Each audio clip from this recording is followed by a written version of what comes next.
Hey folks, good morning. It's Grant over at Local Coolin Farms.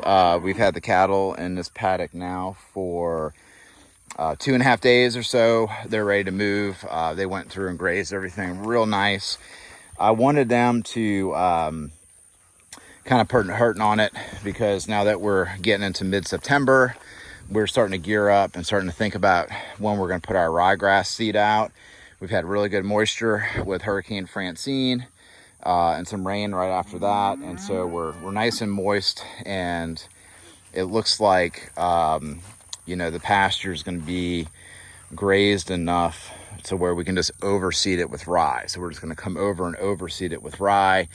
I think I may try to get one more graze out of it before we do that though. And then after that, we've actually got a spot that's like an acre invasive Kogan grass. And we're probably going to go ahead and put the cattle up on that and feed them hay and alfalfa just to kind of hold them there as a tool to stress the Kogan grass, because we're also stressing the Kogan grass out with the pigs. So it's like a pig cow double team effort to get rid of the Kogan grass without using the herbicide. So we got a rough plan of what's going on,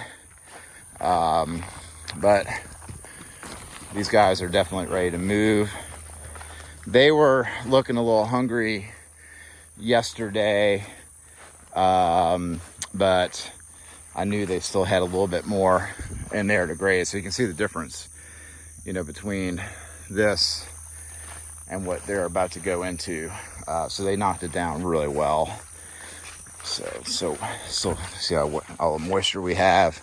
This is pretty pugged up from where they're getting their water right now. All right. So that's how we jump it. We're just gonna take that off. And then, I'll be able to do this one-handed. Actually, so that way I can film this for y'all.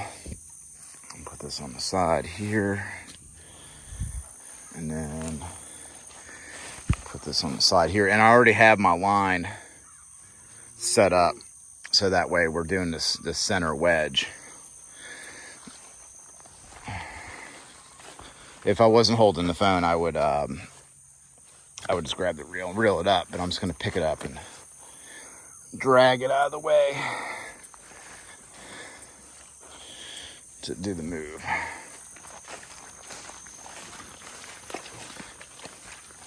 Woo!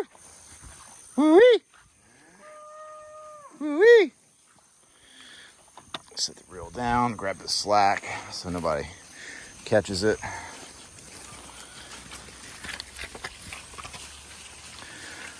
Oh yeah.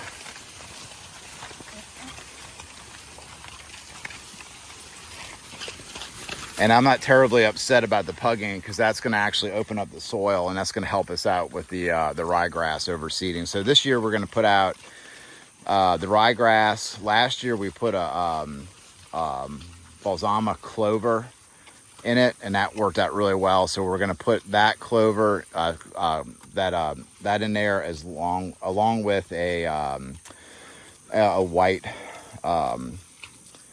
white clover. So we're gonna mix a couple of specific things into the ryegrass when we overseed it. So we're doing a couple of things. They'll be in this grid for probably another 2 days, and they'll be good to go. And then Creeper decided not to move, so we're gonna do a little circle around him. He's being a little hard-headed for some reason. We got all this gourd growing in here, and it's growing in here from back. You know where you need to go. So this gourd is growing in the fields from gourds that we had thrown out from some of the pumpkin recycling that we do every year. And it's producing so much fruit that it keeps reseeding itself. And so it's not a big deal, because we can bust them open and the chickens will kind of eat them up a little bit. So if they didn't eat them, I was kind of hoping that they would bust them up and eat them, but they didn't. So what we'll do is that we'll just pick up the fruit and go throw them to the chickens. So no big deal. All right. Yeah. So we're real happy with this. So what we're doing is I've got the reel holder right here.